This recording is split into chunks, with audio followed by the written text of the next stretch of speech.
नमस्कार बंधुरा सबाइके स्वागत फिजार ग्रामीण रान्नाघरे। आज के आमी बानाबो बेगुन फुलकपि दिये रुई माछेर झोल और एटा एकटू अन्यरकम भावे। तो आपनारा पुरो भिडियोटी शेष पर्यन्त अवश्यई देखुन। एर जोन्नो आमी प्रथमेई उनुन धरिये निब। आमी कागज दिये उनुन धराच्छि। प्रथमे कागज लम्बा करे पेचिये नियेछि और एते आगुन दिये नीचे ढुकिये दिलाम। उपरे छोटो छोटो करे खড়ি दिये दियेछि। देखुन बंधुरा उनुनटा धरे गेছে।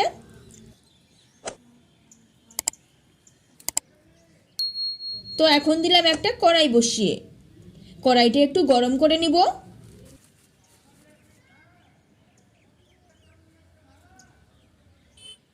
गरम हये गेছে দিব तेल। तेल भालो करे गरम करब और एदिके आमी नियेछि माछ। माछे नुन हलुद माखिए निब।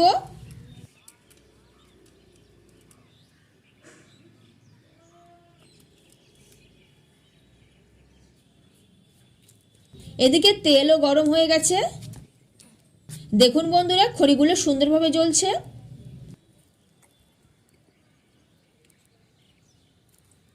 এবারে তেলে একে একে মাছ দিয়ে দিব।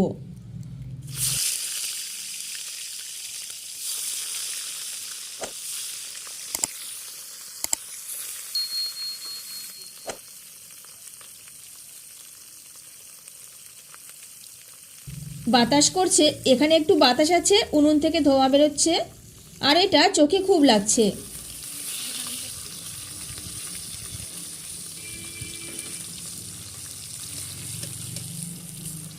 মাছগুলো উল্টে দিব। মাছগুলো মিডিয়াম করে ভাজবো, খুব কড়া করে ভাজবো না।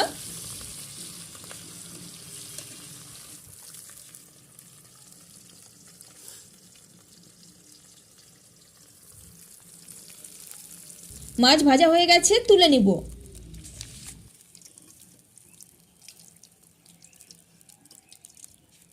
এবার এই তেলে দিয়ে দিব পাঁচ ফোড়ন। এখানে ক্যামেরা অন করা হয়নি বন্ধুরা, তাই ওঠেনি। পাঁচ ফোড়ন পুরোপুরি ভেজে নেবার পর আমি পাঁচ ফোড়নগুলো তুলে ফেলে দিব, কেননা এটা খাবার সময় মুখে পড়লে আমার খুব একটা ভালো লাগে না, তাই তুলে দিচ্ছি। এবারে তেলে দেব পেঁয়াজ কুচি।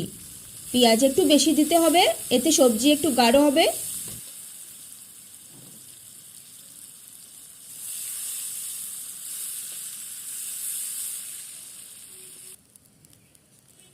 পেঁয়াজ ভাজা হলে দিয়ে দেব সবজি।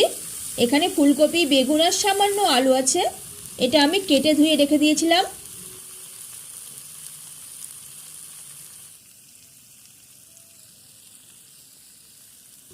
এবারে দিব জিরা আর রসুন বাটা, এই দুটো একসাথে আছে। হলুদ গুঁড়ো, নুন, সবগুলো নেড়ে দেব।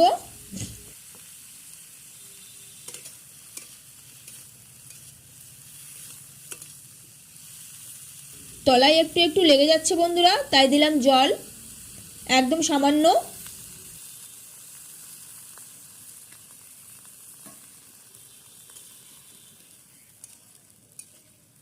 এই পদ্ধতিতে আপনারা অবশ্যই একবার ফুলকপি রান্না করে খাবেন, অসাধারণ হয় খেতে, আপনাদেরও খুব ভালো লাগবে। আপনারা চাইলে ফুলকপিটা একটু ভাপিয়ে নিতে পারেন, ভাপিয়ে রান্না করতে পারেন। অনেকের গ্যাসের সমস্যা থাকে, ফুলকপি ভাপিয়ে নিলে এই সমস্যা অনেকটা কমে যায়।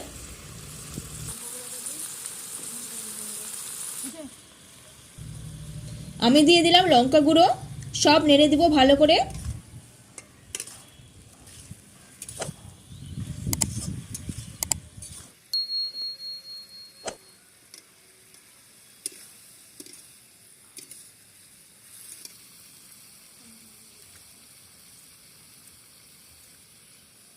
সবশেষে আমি দেব দুটো ছোট সাইজের টমেটো। আপনারা টমেটো কুচি কুচি করে দিতে পারেন। টমেটো ছোট বলে আমি কেটে দিলাম না, কিছুক্ষণের মধ্যে এটা গলে যাবে।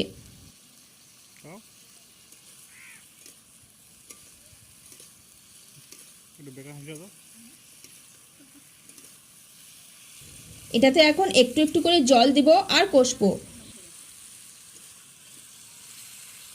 নাড়তে থাকতে হবে, না হলে তলায় লেগে যেতে পারে। এবারে একটু বেশি পরিমাণে জল দিব আর দিব ঢাকা। এতে টমেটো ভালোভাবে সিদ্ধ হবে।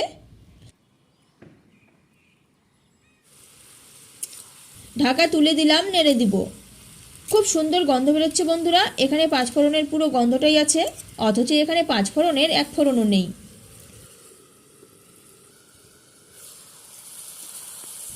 আবার ঢাকা তুললাম।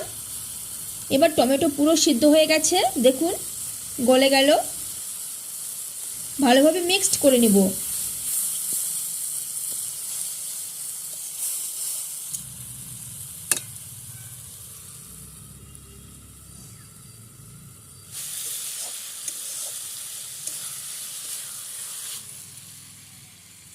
কোনো জল এতে নেই, পুরোটাই শুকিয়ে গেছে।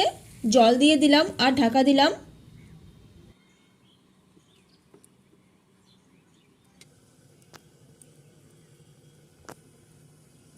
দেখুন বন্ধুরা নিচেটা। এই আগুনে বেগুন পোড়া, আলু বা টমেটো পোড়া কিন্তু দারুণ হবে। ঢাকা তুলে নেড়ে দিব।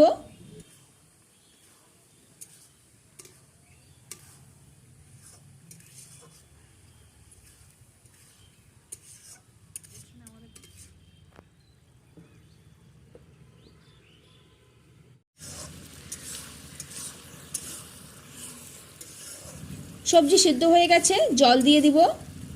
একটু বেশিই দিব, যেহেতু সবজি ঝোল ঝোল হবে।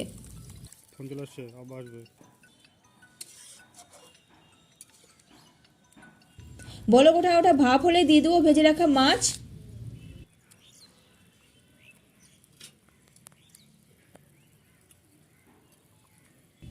মাছগুলো ঝোলে ডুবিয়ে দিব আর এবারে দিয়ে দিলাম ঢাকা।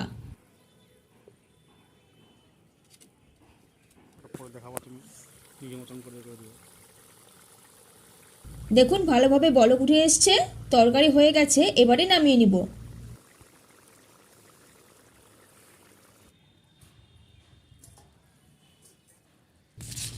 আর একটা ডিশে ঢেলে নিব আর সঙ্গে সঙ্গে দিয়ে দিতে হবে ঢাকা।